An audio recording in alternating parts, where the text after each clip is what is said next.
Okay, I'm going to start while y'all eat. Just enjoy. Just enjoy while y'all eat. Okay. Um, One of the things that, like I told you, I like to do is visuals. Okay. And I love the example that the growing season has for death for children to visualize. And they use a puppet, and they talk about the puppet is can talk and it can move as long as its soul is in its body. But once the soul leaves the body doesn't move. And that's really cool because then you bring in, the soul. So that's just one of those visual things to help us understand what death for a child. That's a word that just cannot be described sometimes. But that's a way to describe it. That's a visual. I'm going to share with you some of the stages of grief, and I'm going to go kind of fast. I know this is a whole lot, but I really thought if I could get it all at once, I didn't want y'all to have to come back. Okay, so I'm going to go fast. Stop me, say, wait a minute, if you don't get some. You're not going to have this in your handout. If you want to jot something down, I'm going to try to follow up here.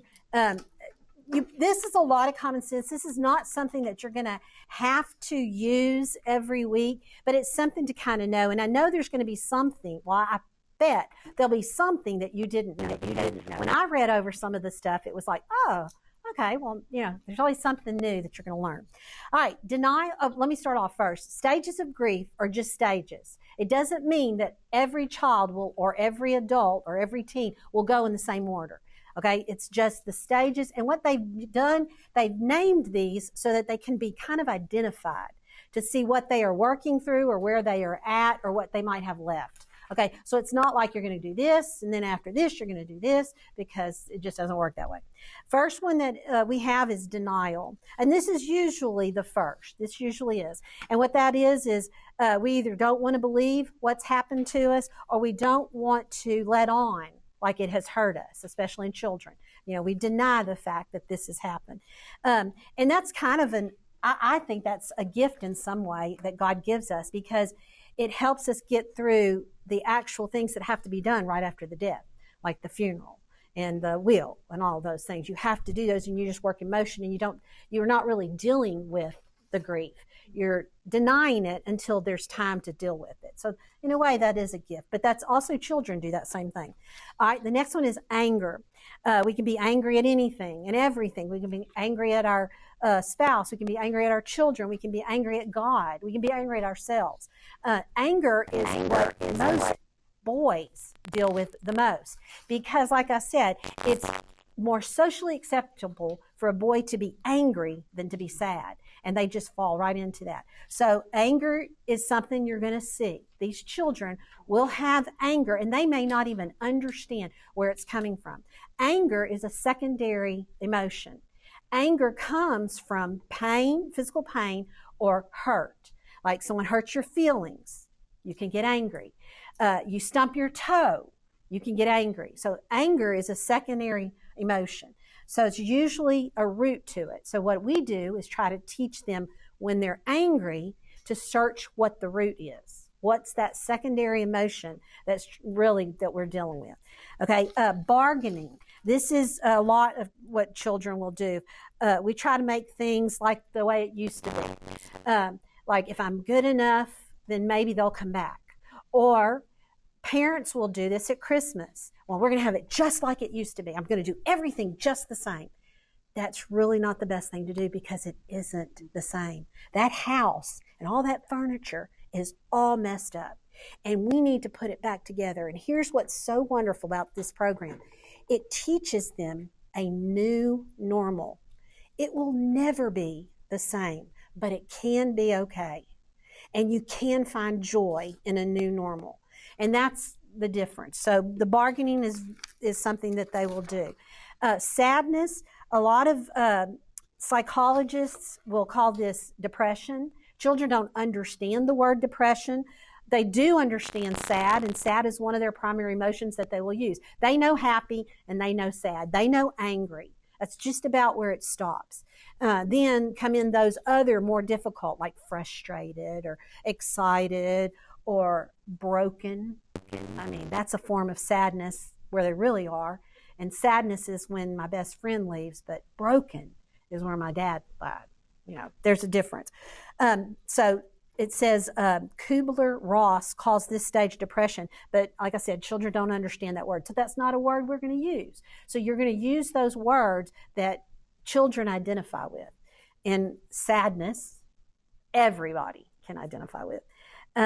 Children's needs, we're going to go on the next one. When they're hurt, most children are either going to hold in their feelings so that nobody knows, especially mom, because I don't want to bother her, or they're going to act out on them. Okay, so they might be acting out. They need, when this happens, the children need someone to do several things, and that's going to be us. This is what we need to do. We need to give them words for their feelings so that they can communicate, because what happens is when you can't communicate, what do you get?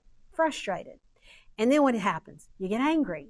And so that's what happens. So if we give them the words and they're able to communicate, at least here, we're going to listen. So we're going to learn how to help them communicate, and we're going to learn to listen. And that's what y'all's job is. You're going to be the best listeners by the time you get through with this kind of program. All right? You're going to love them. Okay? And that may be in different forms. Everybody's love language is different. I love hugs. Mackenzie can't stand hugs. She likes encouraging words, and that's okay. Everybody's love language is different. You're going to learn your kids. All right? Some kids don't want to be hugged, and we don't want to do that. And here's the thing. We want to be appropriate. So remember, what you're doing needs to be appropriate hugs. And that's why you have two people in the room, okay? And I'm not saying that to scare you. I'm saying that to be very honest with you. Just remember that.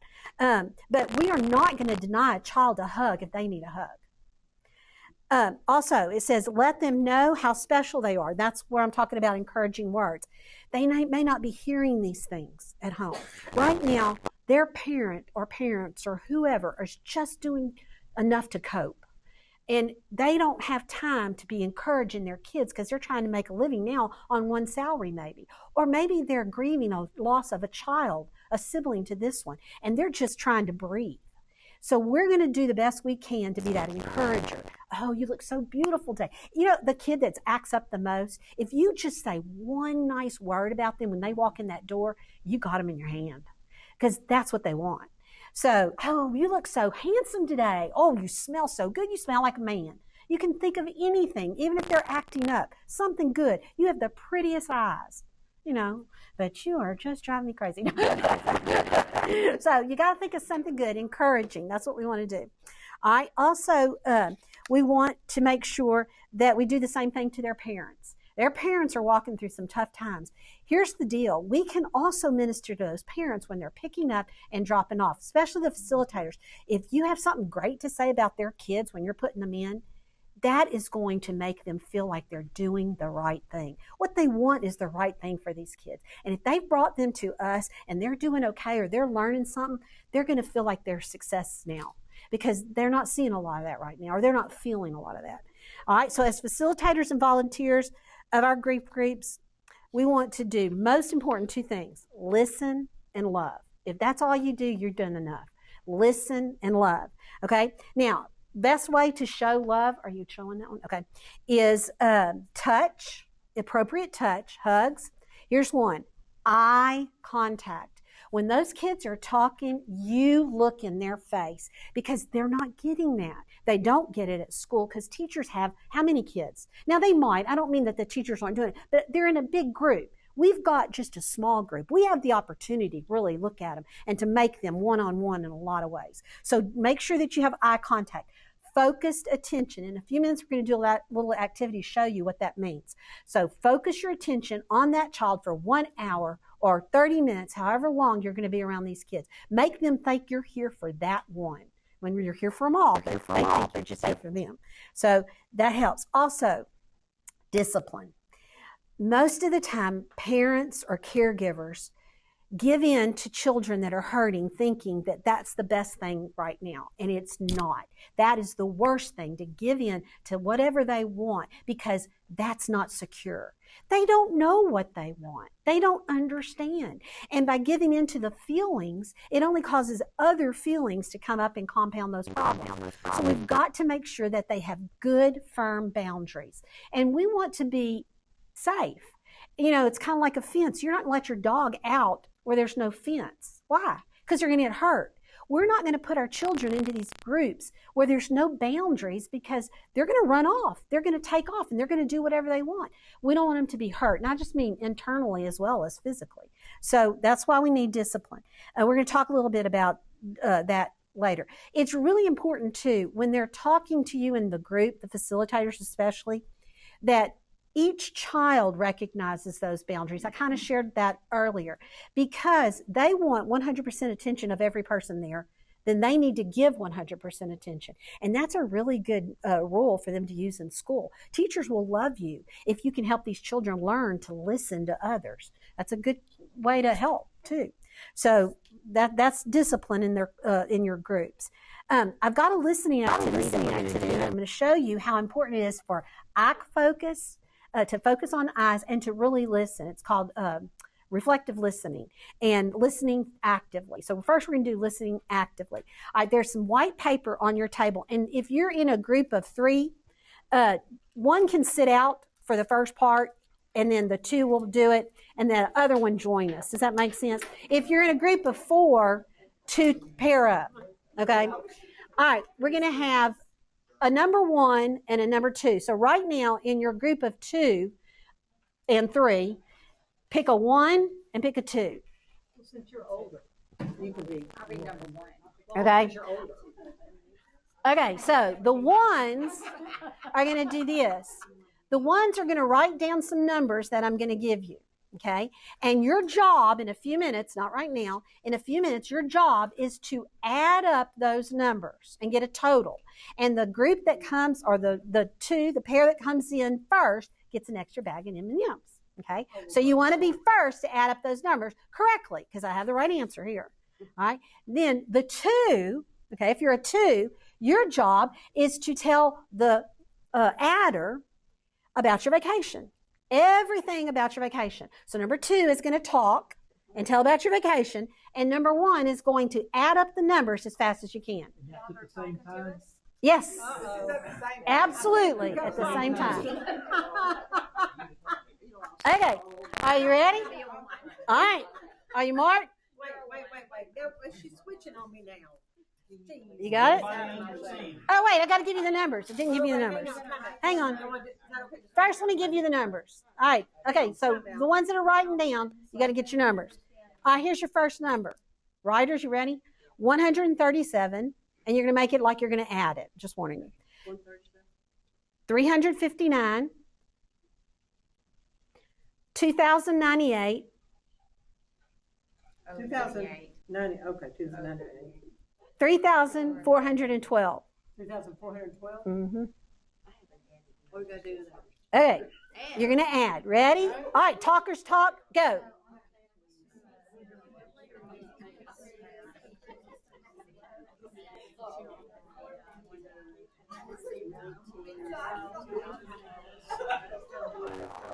Y'all already got it? No way.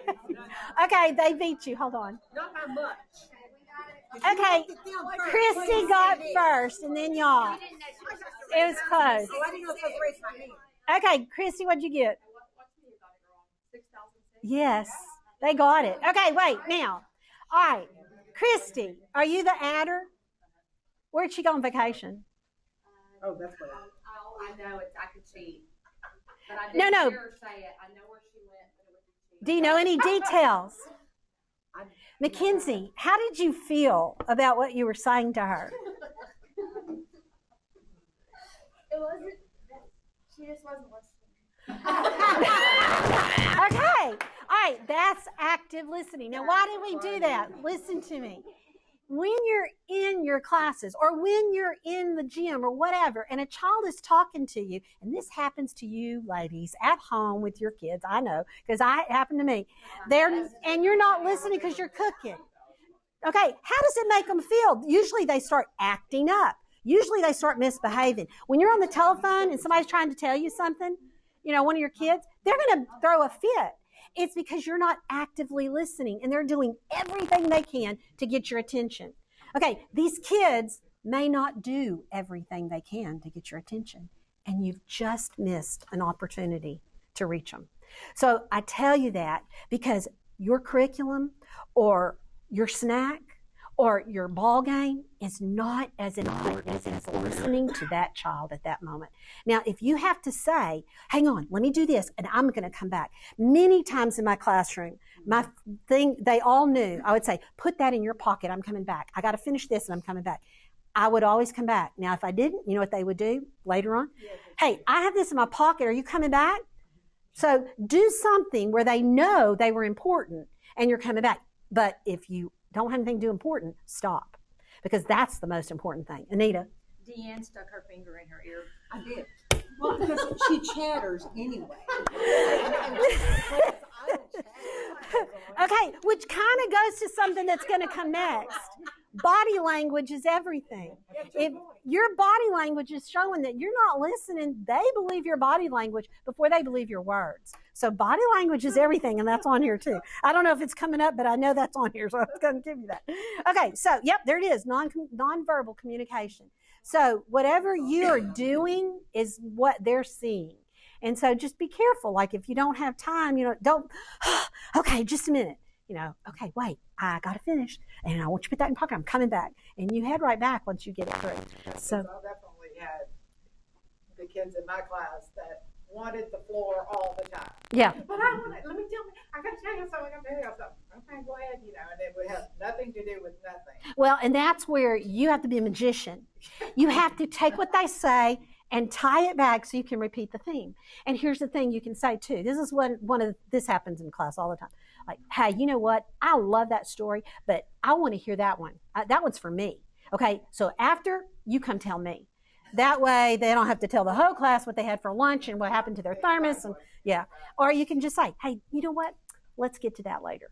I mean, there's ways, but you're right. I mean, you have to, that's where you know your kids. Is this really important, or is this a distraction because this is getting uncomfortable, which can happen. When feelings start happening, they might start to tell you something because you know what they want to do? This isn't comfortable. Okay, I'm going to tell something else.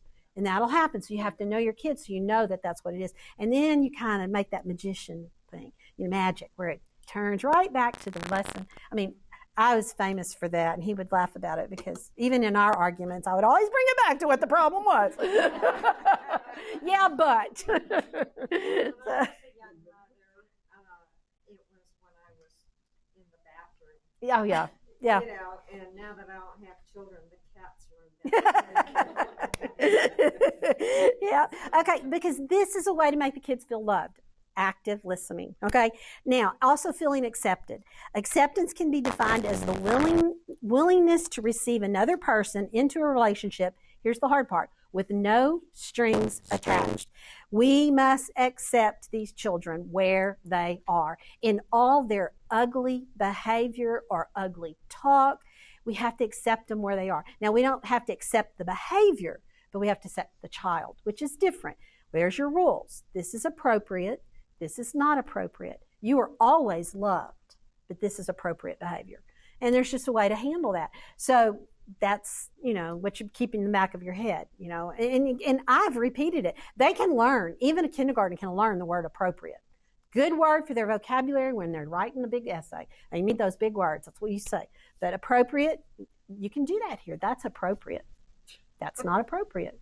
We don't talk like that. That's not appropriate. We don't hurt each other. That's not appropriate. So those are just ways to get around that.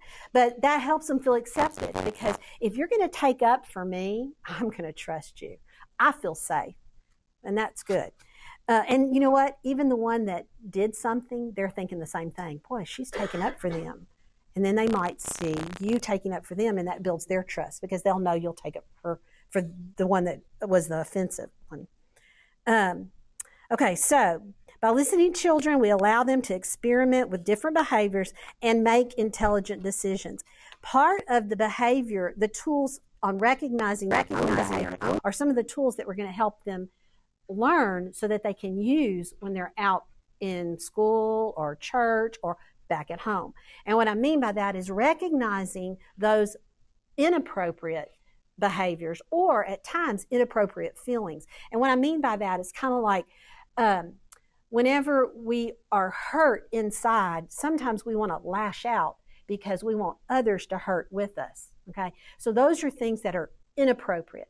It's okay when we're hurt to do things that might be appropriate, like cry at home or cry with a safe person. Or if they're really angry, in my classroom, we used to have a garbage can, and I had a big old stack of papers that were Xerox papers that I had messed up on and they weren't used anymore, and they would just wad them up and throw them in the thing. They would love just wadding up. You can't imagine how much stress that can get rid of. There's different things you can do to get rid of anger. A punching bag. We had a punching bag.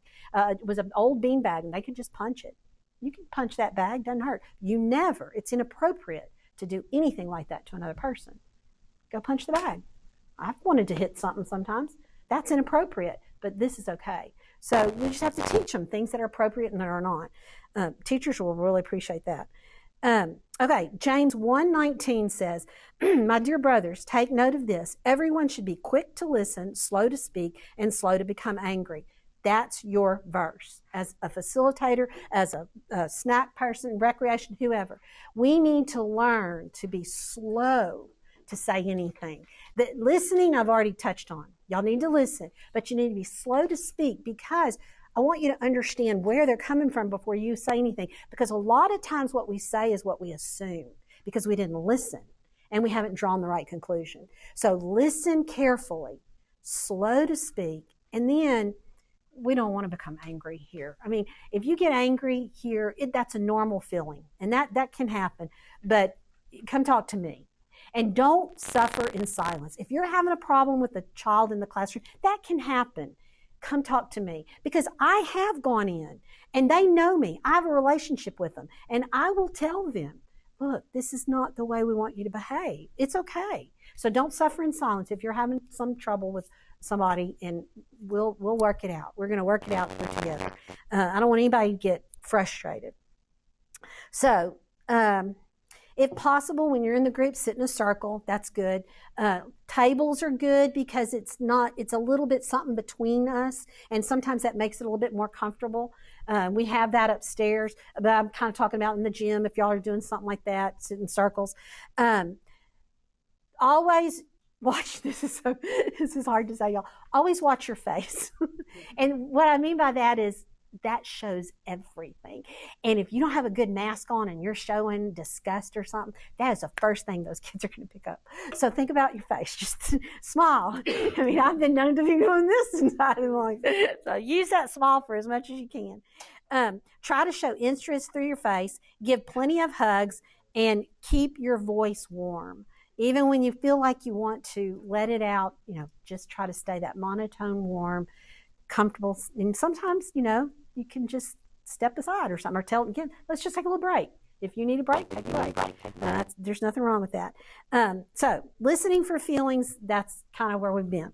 It says, learning to listen carefully for feelings will greatly enhance your communication skills and be an effective facilitator.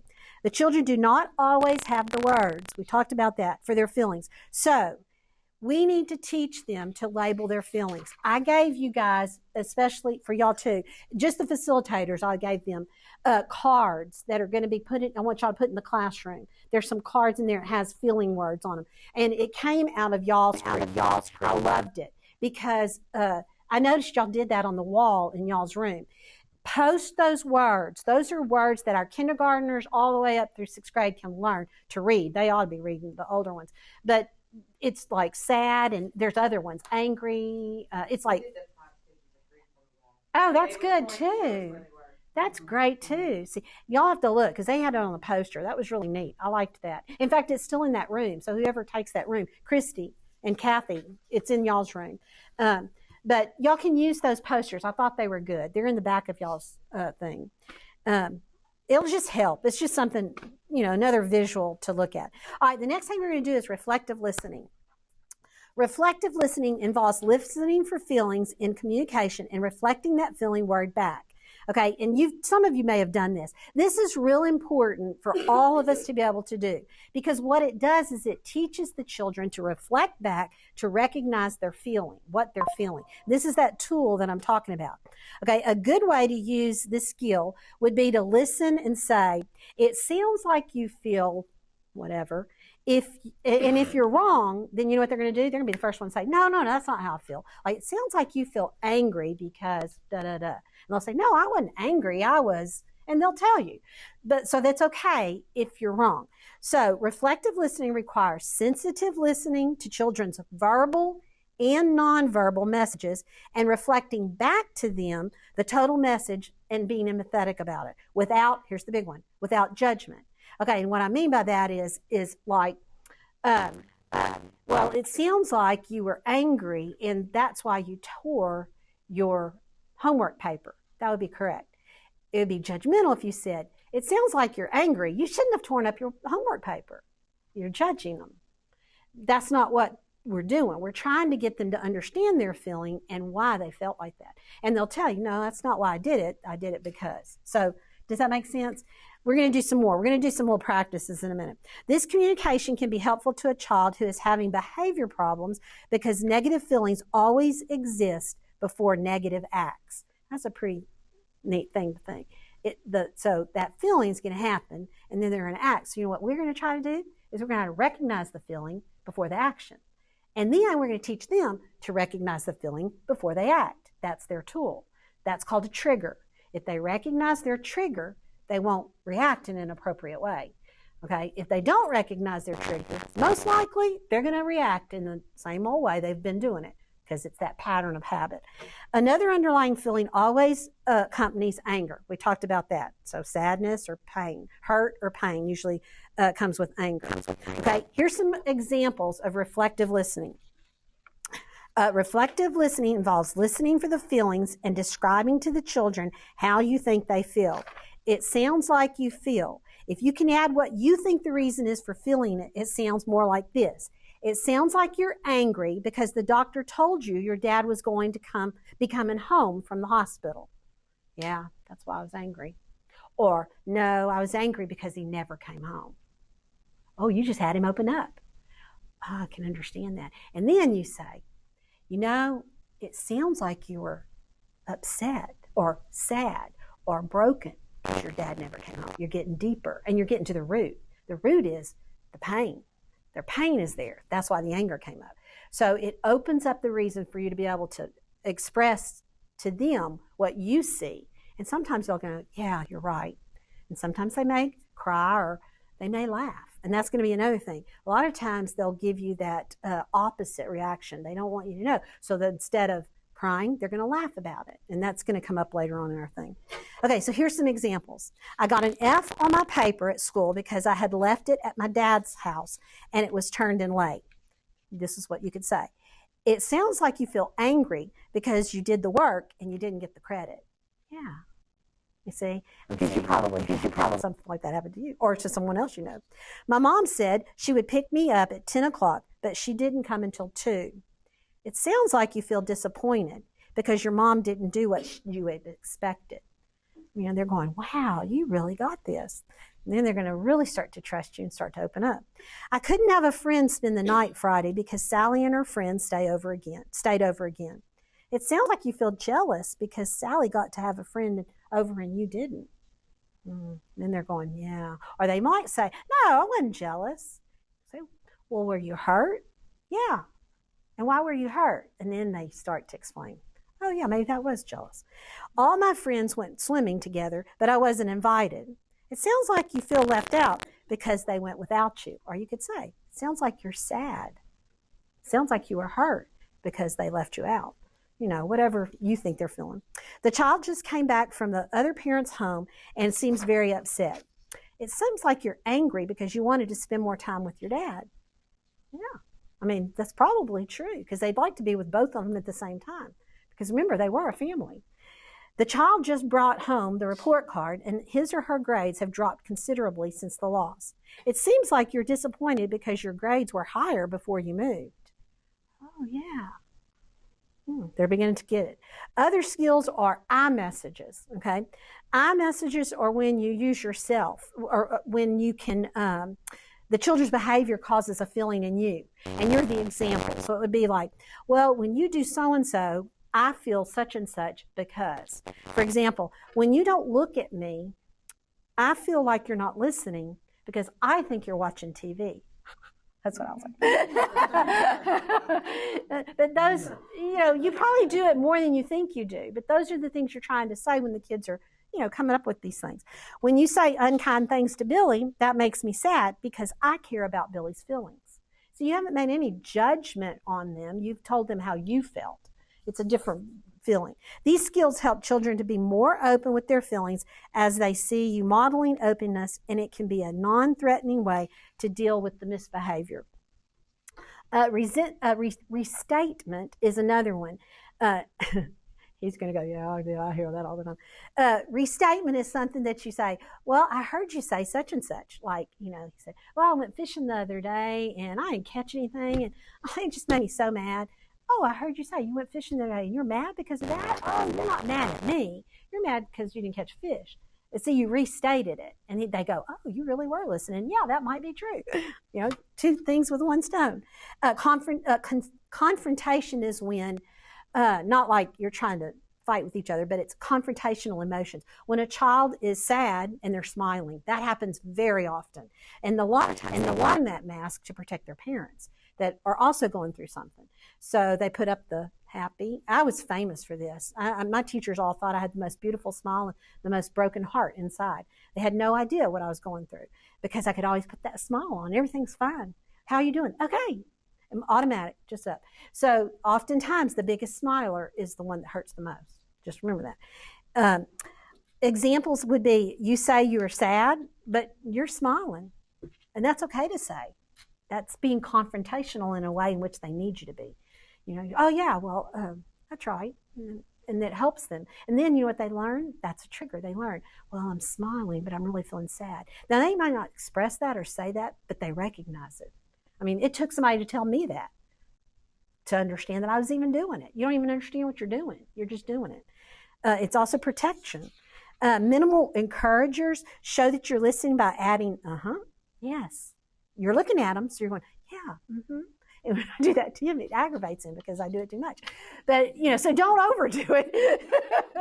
But it becomes a habit. You'll be talking. And you like that when somebody does that to you, so you know they're going to like that. Summarization. Whenever they're finished, bring out, and kids are famous, like Gina said, they're going to tell you this long story. Sometimes, if I get to a point where I think I can interrupt them and kind of summarize it to pull it all together, I will.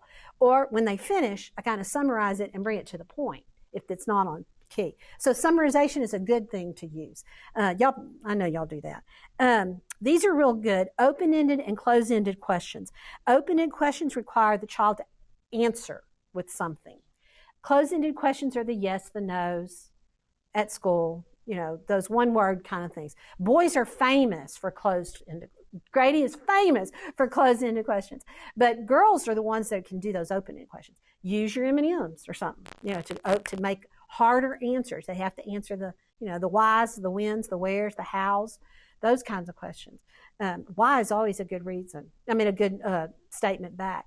They say yes. Why? And they would say, why are you asking me that every single time? But it makes them think. Those are the questions that are going to make them come up with a better answer. So closed-ended questions, good, easy. Open-ended questions, not so easy. Look for false assumptions. Parents often are reluctant to tell the children all the facts. So be careful.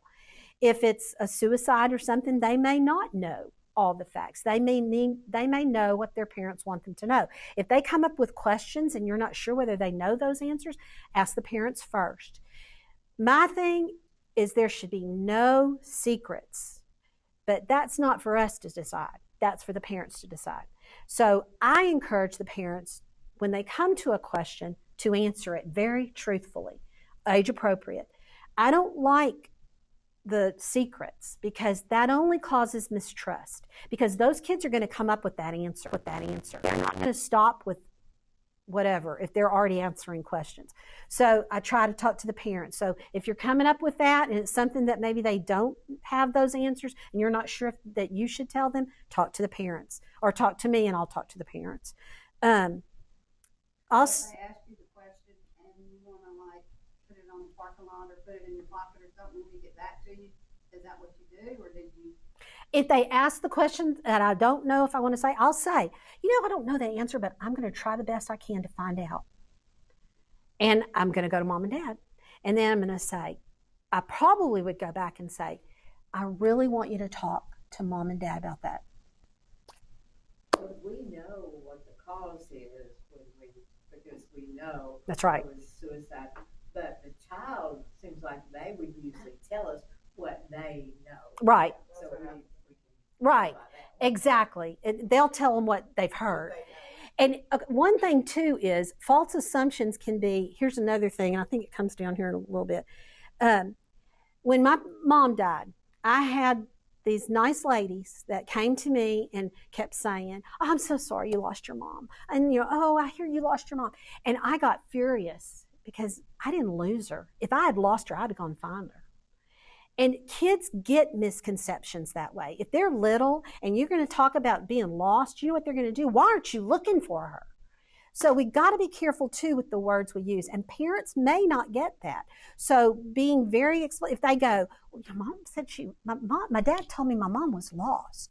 Now that's a kind of question you can answer. They mean that she's not here. If you know, and that's another thing I want to say right now. If you don't know if that loved one is in heaven, do not say, oh, well, they're in heaven. You don't have to go there because there is a heaven and a hell, and they need to know that. Not that you're going to tell them then. That is not the appropriate time. What I mean to say is don't promise them something that might not be true. Because later they're going to find out, and they're going to think, why didn't she tell me? I don't know if my parents are in heaven. I don't know if they accepted Christ. If somebody had told me that, I would have wanted to believe that, probably held on to that, and maybe never have realized I needed Jesus to be saved. So we don't know what we're doing when we do those things. So do it gently, okay? And there's ways to handle that. And if that comes up and you need to know, we can talk about it. But I'm just saying, don't promise something that isn't true, or don't tell something that's not true. Because they get enough of that, because people want to protect them and cover them. And we can protect people out of heaven. That's true. So we don't want to do that. But we also have to be age appropriate. So remember that. Okay, discipline. It's going to talk a little bit about discipline. I want to tell you in the gym, there are going to be different ways y'all can handle discipline, and I'll probably be in there a lot of the time. And then in your classrooms, one of the things that I found, because I got to be in Sherry's class, was what I used in my classroom really worked beautifully for these kids. And I think it's really because it's a small group. And we did it with the popsicle sticks. When the kids come in, I'm just giving you an example. You don't have to do this. This is just an example of a discipline technique in the classroom. And it's positive. That's what I like, because it's positive. They all come in and they have 3 little popsicle sticks in a little pocket or whatever. And as we talk, if they interrupt, I can take a popsicle stick. I never take one without explaining why they get it. You're like, oh, I'm so sorry. You're going to have to give me a popsicle stick. You interrupted Susie while she was talking. I really want you to remember. And so I take it. And as soon as that child is starting to listen and somebody else talks, like, oh, you earned it back. Put it back in. Because what you're doing is you're reinforcing that positive, appropriate behavior in an appropriate, very positive way. You know what they're going to do? They're going to try their best. And then they get more and more. They might end up with 20 popsicle sticks. And then they get a reward, or they get a sticker, or whatever it is. So it's easy to handle a little group that way. And in the gym, y'all are going to have more situations because it's going to be more. But I know you've got it. I'm not worried about it. You've taught long enough. We don't have to worry about that. And Mac is going to be there, so she's going to learn it too. So we'll work on the big group stuff. The following things, though, as far as rules go, when you start the very first session, you ought to set up a list of rules, the things that you can do. For the little ones, you only have maybe 4 specific things. Don't talk when somebody else is talking. We respect each other's feelings. Things that you can make sure that are broad enough that you can put in.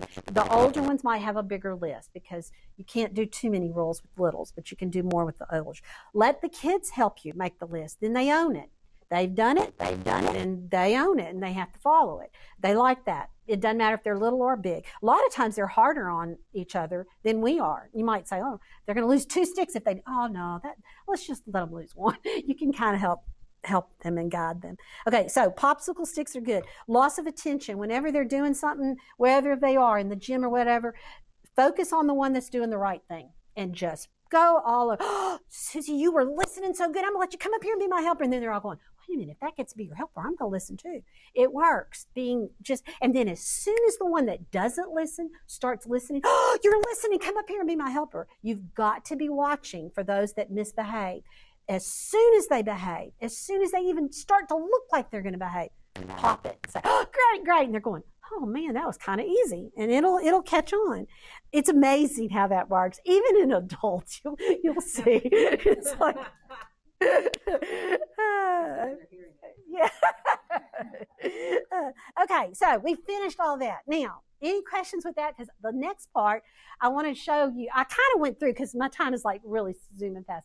I have a reflective activity that we're going to watch. This is Raymond. Everybody loves Raymond. Okay, he's going to show you how reflective listening goes. Can you hit it? Think Just hit it. it's got it on two different things. It doesn't matter. Just click on one of them. There you go. Oh, no.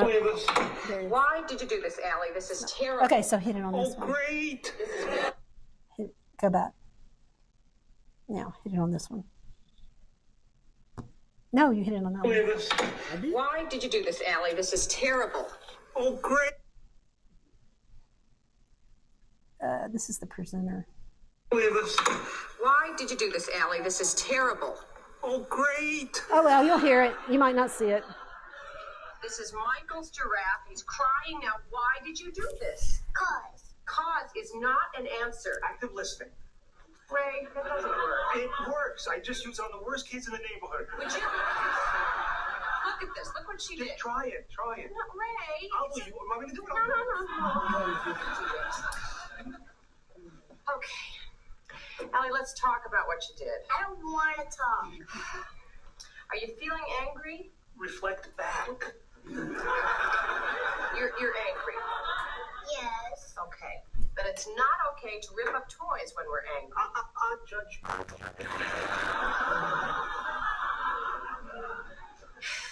You are angry because Because it used to be your toy. oh, Yes. huh?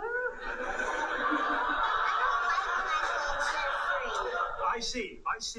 You think that Mommy and Daddy pay too much attention to Michael and Jeffrey. Can you see? They get everything.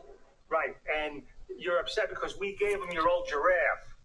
I still liked it. But you weren't playing with it. But that doesn't matter, though, because it was still yours. And you're mad because we gave it to Michael without asking you, right? Right. Well, Mommy and Daddy made a mistake. And everybody makes mistakes, right, Mommy? Yes. Do you feel better now, Allie? Yes, can I have the giraffe? Well, it's broken, honey. I know, I want to try to fix it for Michael.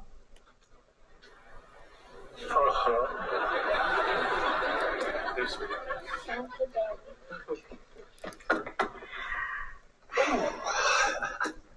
See what I did there? Yeah. Can't believe it. It's pretty amazing. So that's reflective listening. And it works. And he's right. It works. Okay, so the next one is, I can't do all of this justice, so in a minute we're going to watch this psychologist, but this is explaining, let me see, it's going to be in your handout, and it's right before, I think you're going to see some book, where's my handout, Mike? Yes. It says anxiety and depression in children. Okay, the first page talks, did y'all find it? It looks like kind of like this. I wrote on mine, but it's anxiety and depression in children. It was right after the schedule, I think. Is it right after the schedule?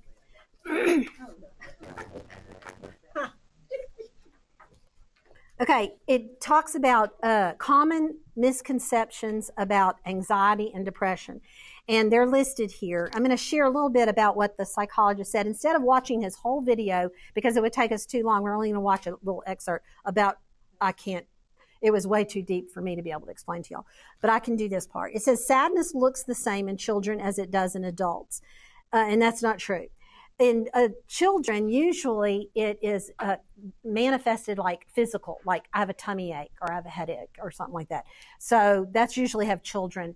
Or what they'll do is they might misbehave. So that's more common reactions to grief than in adults.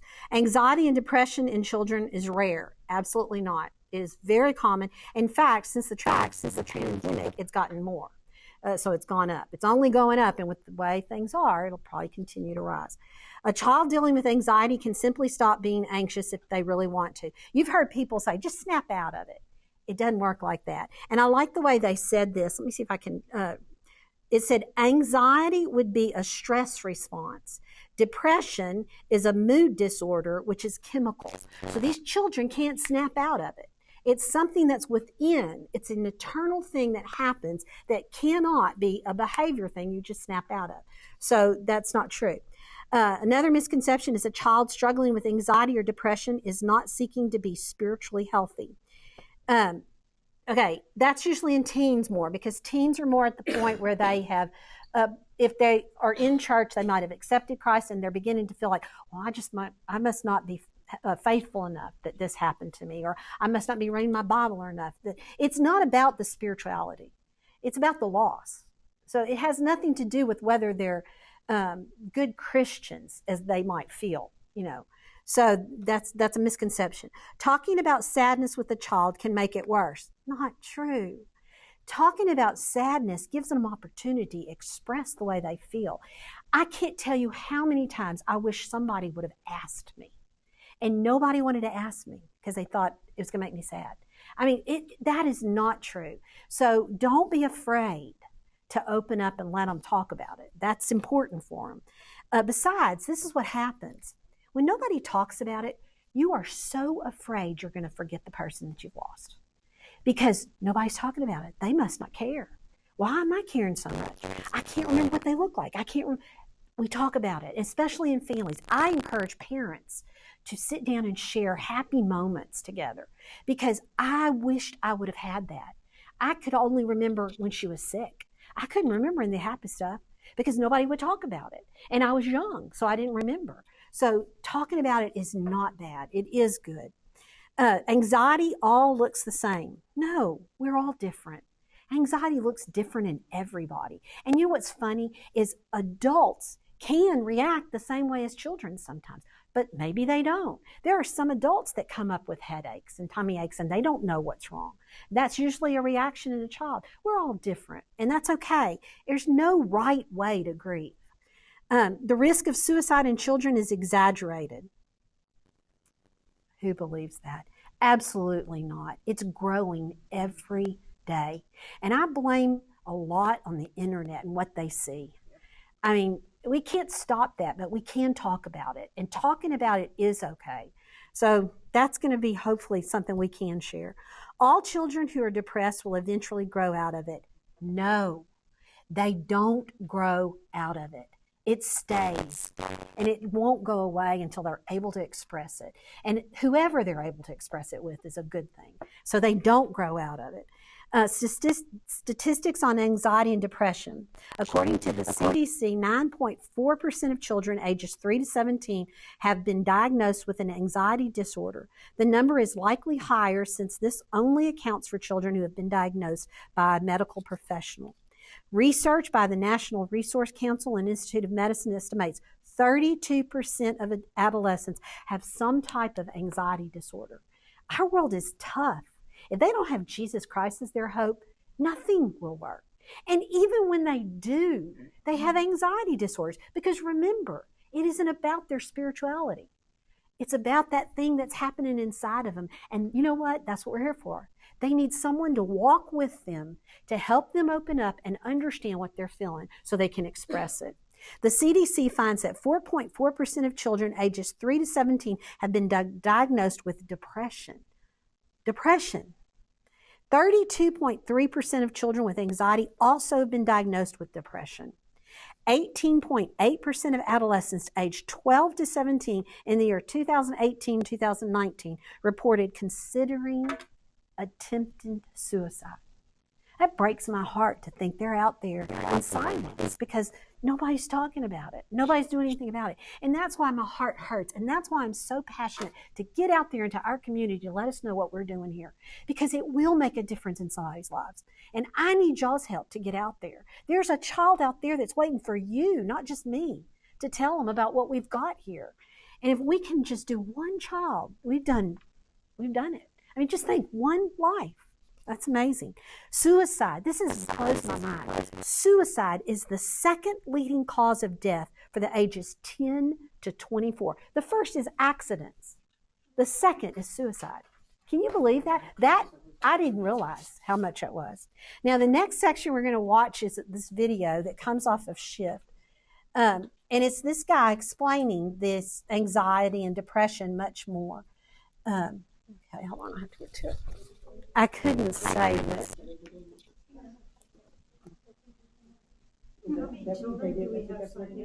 Right now we have 4 children and 4 adults.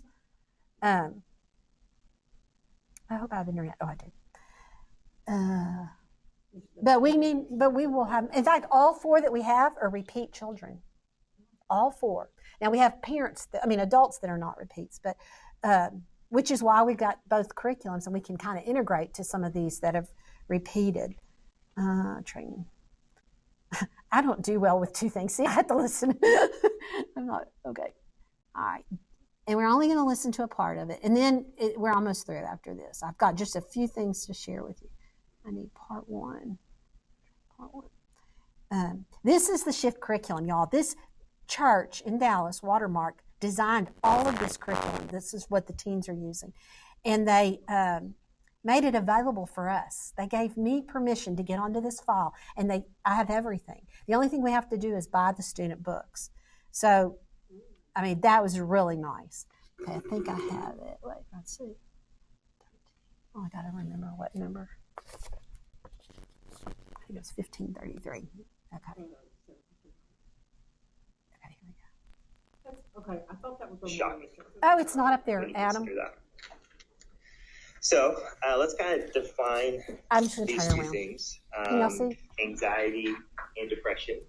As I mentioned, it's a stress response. It goes with this page. By extreme emphasis on extreme feelings of tension, worry, and increased blood pressure. A lot of times we think of like anxiety and stress in a similar type of way. I think a lot of times they get kind of synonymous. They're used in the same way, anxious and stress. And so we'll look at some of those differences in a second. Having anxiety can be a natural response when something upsetting happens. So think of, I'll use a personal example. I was in a car accident in 2012.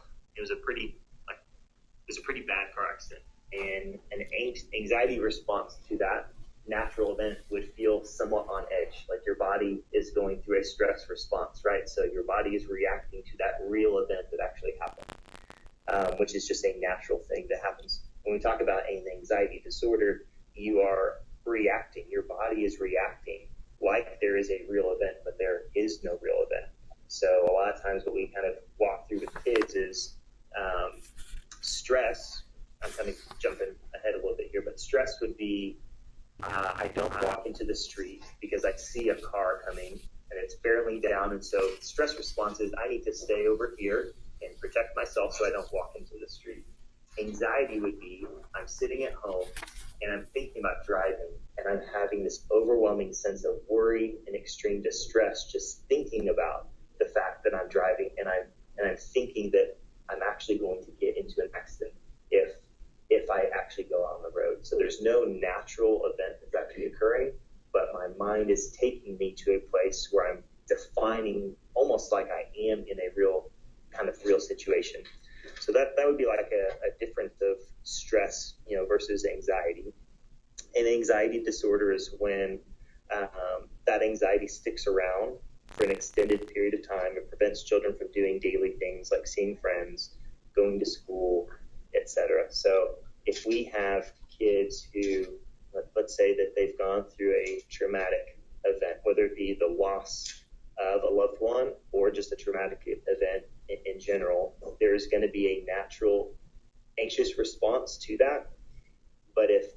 continue as time kind of progresses, they still continue to feel like they are in that event, then that's usually a good indication that they may be struggling with kind of the clinical classic anxiety disorder at that point in time. As I mentioned, anxiety is different from stress and fear. And so we kind of talked through some of those, but as I mentioned, kind of anxiety is loosely thrown around, and I want to do a really good job, especially in my practice, that kids kind of come in all the time and they're saying, hey, I'm anxious, I got an anxiety disorder. And I want to be really cautious to be like, hey, I don't want you to just kind of jump to a definition of this is kind of who I am and what I'm struggling with. So let's kind of walk through what is it that you're actually experiencing, right? Stress is a real response to real situations, and there is natural ebbs and flows to how we feel at times. That's natural. It's just humans, right? We're going to have times where we feel stress.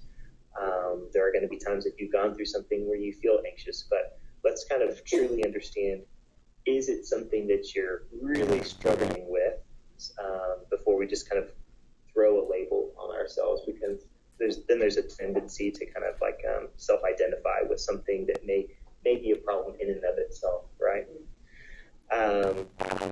As I mentioned, stress is normally caused by an external trigger. There's something out there that is actually happening.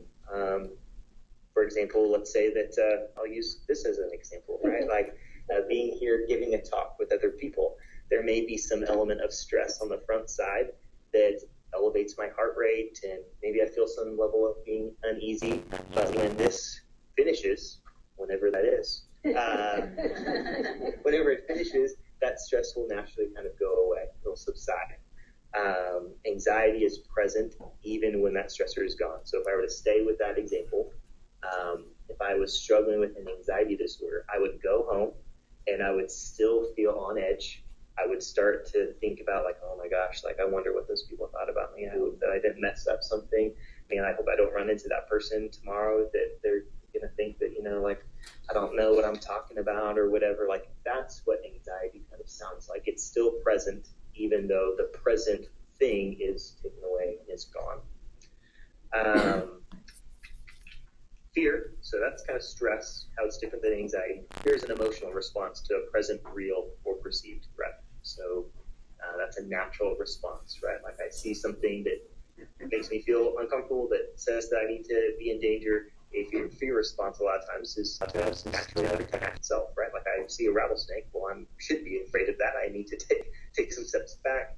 Anxiety, again, would be I'm at home thinking about rattlesnakes, and there is no rattlesnake actually in the room. Anxiety is the most common mental health disorder in children. So from a mental health perspective, what they're struggling with the most from a clinical perspective is anxiety.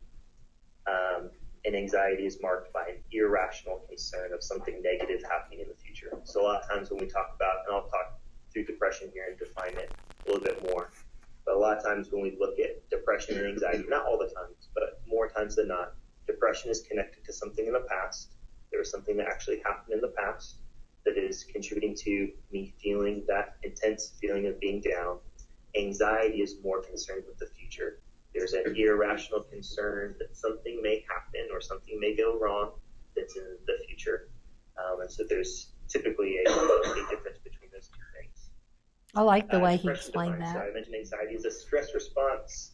Anxiety is a stress response. Depression is a mood disorder that can cause a child to feel sad, irritable, hopeless, and a loss of interest in things that they used to enjoy. From a clinical perspective, that has to at least last for 2 continuous weeks. So again, kind of going back to the up and down, it's natural for us to lose interest in things. It's natural for us to feel sad and down at times. But in order to fit a clinical diagnosis, it has to be there persistently for 2 weeks without subsiding. And as I mentioned, in children, depression has a stronger link to something negative happening in the past versus anxiety. Anxiety, again, kind of hopping back to that, a lot of times is self-created. It can be self-created. It doesn't necessarily have to be attached to anything. It just can kind of pop up on its own. Depression usually is a hard link to actually something happening.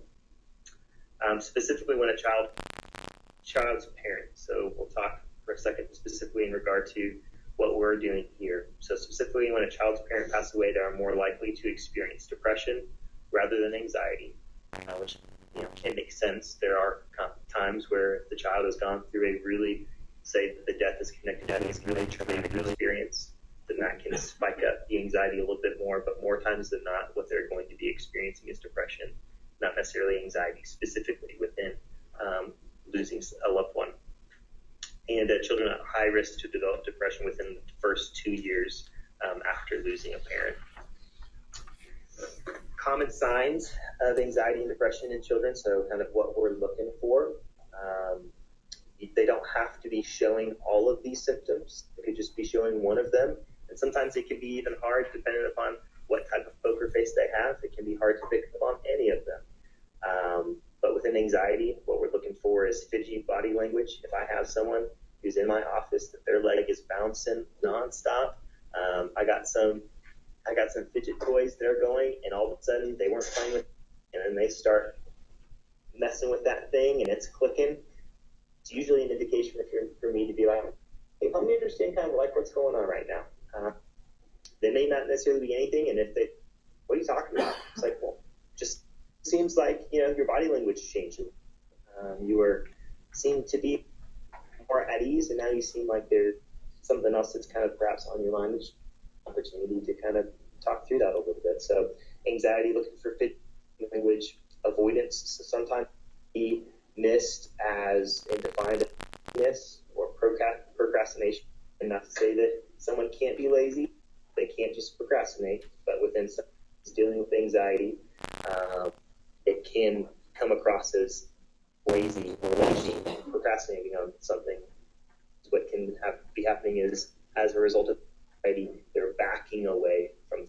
As a result of backing away from it, and it's an indication that they're feeling an element of anxiety to actually approach. That it just feels so uncomfortable for them. Trouble sleeping, always tired, huge bags under the eyes, just reporting, just really struggling with these days. As I mentioned, more physical symptoms, stomach aches.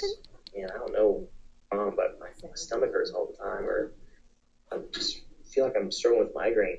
And you start having conversations with them about when it popping up, and it's like, oh, they're popping. You're about to about to do something that perhaps is anxiety, going to school or presentation or hanging out with friends.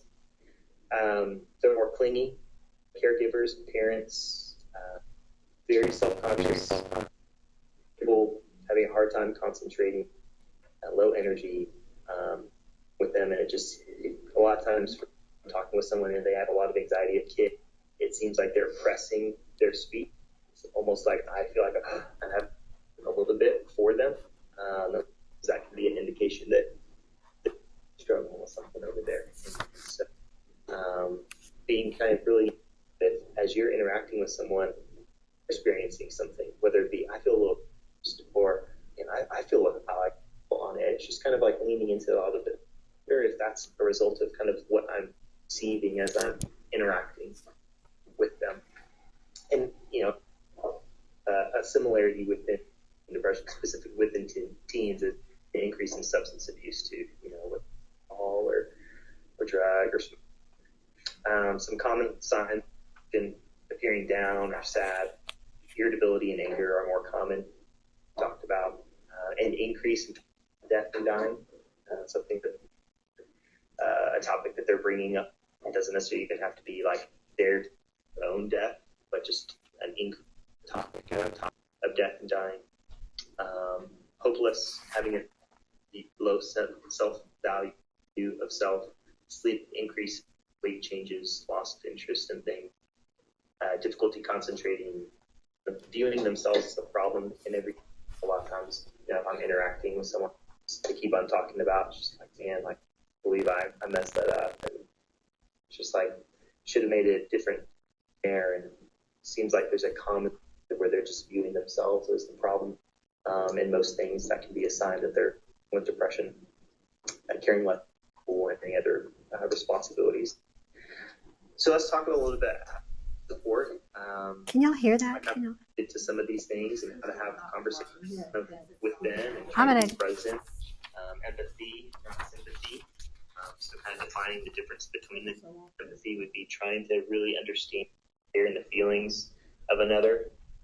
A lot of times, I tell them I need to be the toddler here. Is essentially a self-note to myself to ask why questions.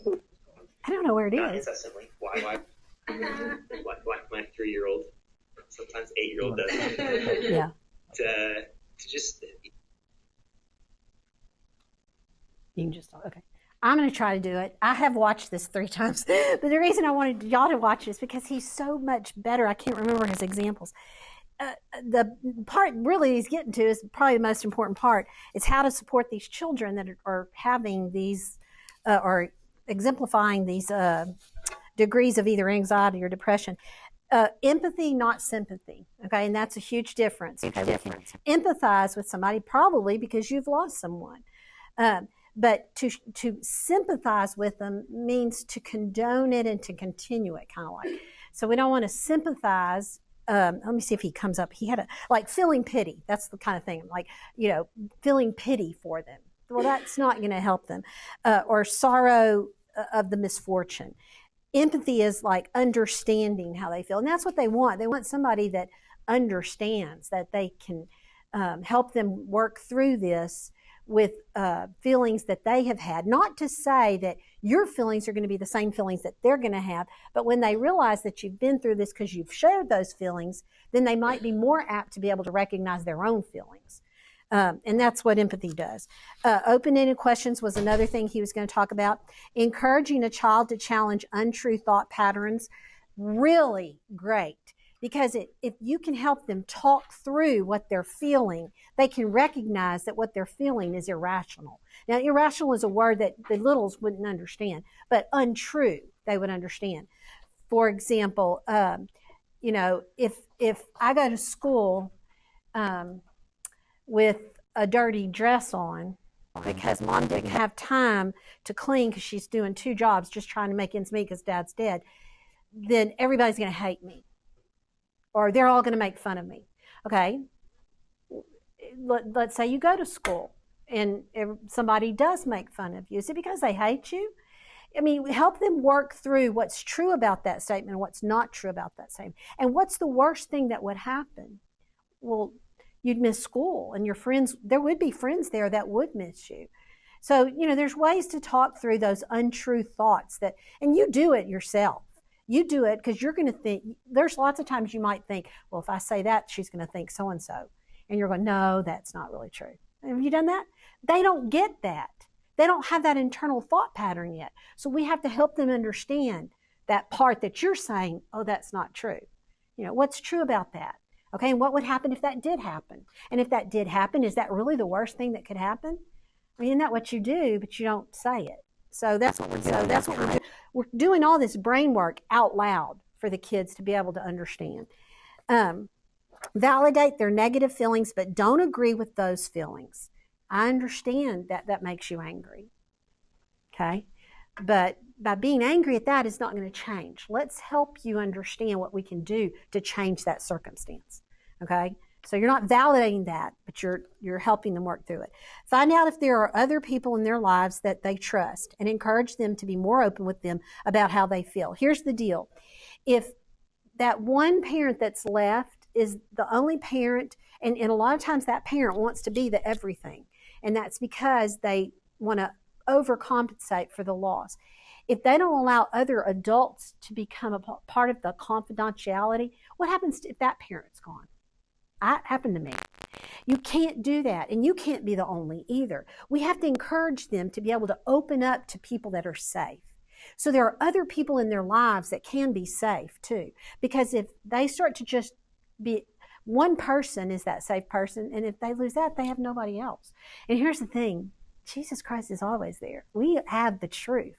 So if we can turn them into the one that is always there, then we don't have to promise anything because he's not going to leave them or forsake them. So that's my thing, we have to finish. So do you understand what I'm saying? We've got the truth. And that's how we can promise it to them. Okay, and then it talks about prayer, deep breathing, and relaxation toys. He kind of talked about the spinner. We can talk about that stuff later, but the last few things I want to give you is really the most important. There's something in your packet that comes after that. That's the supply list. Hold on, where did I put it? And then that's the commitment form. I need you to sign that you have the First Light commitment form, that you're committing for the 13-week program, which is really 14 because we have the dinner. Actually, I guess you could say 15 because it's the orientation too. But if you will sign that and give that to me, and this is why. This is a commitment. And it's a commitment that I'm holding you to, but you're not committing to me. This is a commitment to the Lord to say, I am going to promise to be there for these kids as much as possible. Everybody's going to have somebody get sick, or you're going to have to do something. And that's not what I'm saying. But I'm saying that you're going to make a commitment so that you're going to be here as much as you can. And it's just when you sign your name on that dotted line, you just feel a little bit more accountable. I just kind of think that helps. That it's not that you're signing it in blood. Can I add that? Sure. Literally during this meeting, in the Better Things in Nederland Facebook group, somebody is asking, does anyone know of a grief counselor program in Mid-County? Somebody's already tagged First Light in Yes. This is awesome. I mean, it's needed. Y'all, that's what we're here. That's what I want y'all to understand. This is so needed. And it can't be a secret. And here's the thing. We're at a church. Oh, this is the last thing. After y'all sign that, I have these. I want y'all to help me. Okay. Adam has made these for us, and he did an awesome job. Facebook has been my biggest way of getting the word out. I'm trying to keep it active every day, and so far I've been able to do that. But if you have something you think that's really good for people, that maybe an article you read or a book that you've read, let me know, because I'm putting all that stuff on there. I want First Light's Facebook page to be a source of information for parents that won't even come here. Okay, and I want it to be advertisement for our program. So if you have something you want me to share on there, like I just put on Tuesday, it's going to come out, I think, or maybe, Tuesday, about the butterfly release at the Harbor Foundation. So if you know something that kind of ties into the kids that we might be dealing with, I'll advertise for them. But this has our registration, and if they go to this registration link, it also has all kinds of information. On here, it talks about it, but it doesn't say the dates on this. All the information about the dates and stuff is on here. So they have to do the QR code.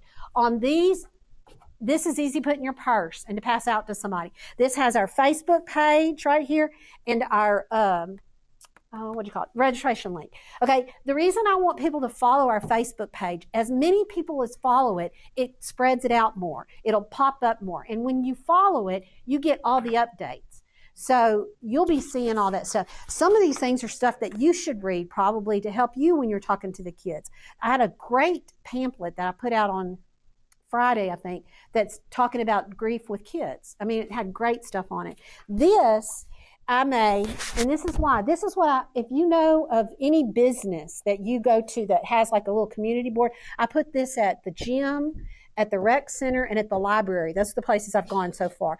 But like maybe your dentist office will put it up, or a dancing studio, or your beauty shop, or whatever. If they'll put it up, it'll reach more people. And that's how we're going to get the word out. And here's the thing. That is all great. But your invitation to this program is going to be much more, because they're going to trust you. They don't know us. You think they're going to trust their kids to us? So hopefully they might be so desperate they'll go ahead and sign up, or they'll ask somebody, or they'll go to the Facebook page and learn about us. So this has no church on it. I didn't put the church emblem on it. I don't have anything about church on here except that it's here. And that's because we're putting this into the community. And I mean, Satan is deceptive. I'm not saying we're being deceptive. We're just avoiding the fact that what we're showing. Now, I'm not saying that we're going to lie to them, because at the parent meeting, I'm going to tell them that they're going to learn about the Lord. We're going to use the Bible. But if we get them in the door, most likely they're going to want to be here then. So I didn't put this for a reason. And this is too for like school stuff. I do not have a signature on this. Stephanie Sandwall is trying to get Beagle to sign it.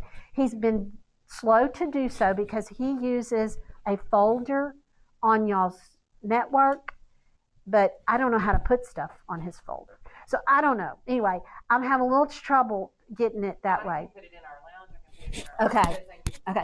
And it doesn't have anything. And the counselors all know because we've done it with the kids. So if you give it to the counselors, it's been approved before. So I don't know why it would be a problem. Do you know what I'm trying to say? It just needs to be a refresher. And we're doing teens. I want the teens to know in the schools. So get the word out. Get the word out. Help me. I'm trying so hard to get it out there. So help me do that. And you're welcome to take as many of these and I can make more. How far out do you want to go, though? I mean, like, I had somebody from Port Arthur last year. I didn't know it was like even Belmont. Well, if they can get here, I mean, yes, I would. Hey, we'd go to Lumberton. I don't care where they're from if they come. I mean, yeah, we've had Bridge City too. Not here, but at the other yeah. So I mean, wherever they'll come, if they'll come, we'll get the word out. And here's the thing: somebody in Lumberton might know somebody in Nederland that you don't know, or somebody in Beaumont might know somebody in Port Arthur that can make it that we don't know. So whoever, don't ever hesitate. So come grab some of these as y'all leave, and thank y'all. Thank y'all for being so patient. I'm sorry it took so long. I knew it was going to be long because it's 2 programs in one, but hopefully you learned something. And hopefully, more than that, hopefully it made you passionate to get out there and start thanking the Lord for letting you be a part of this. I mean, that's how I feel. I feel like, gosh, just to be able to be used in this way, it's so rewarding, guys. You're going to love those kids and they're going to love you. And I mean, it's more than money. So... Oh, yeah. Thank you. When you leave, come by. I need shirt sizes. This is the women's style, and this is the men's style. If you do not have a shirt, I need you to sign this so you can get a shirt. And I need you to check your phone number and address because I'm going to send these out. Thank you. I did forget.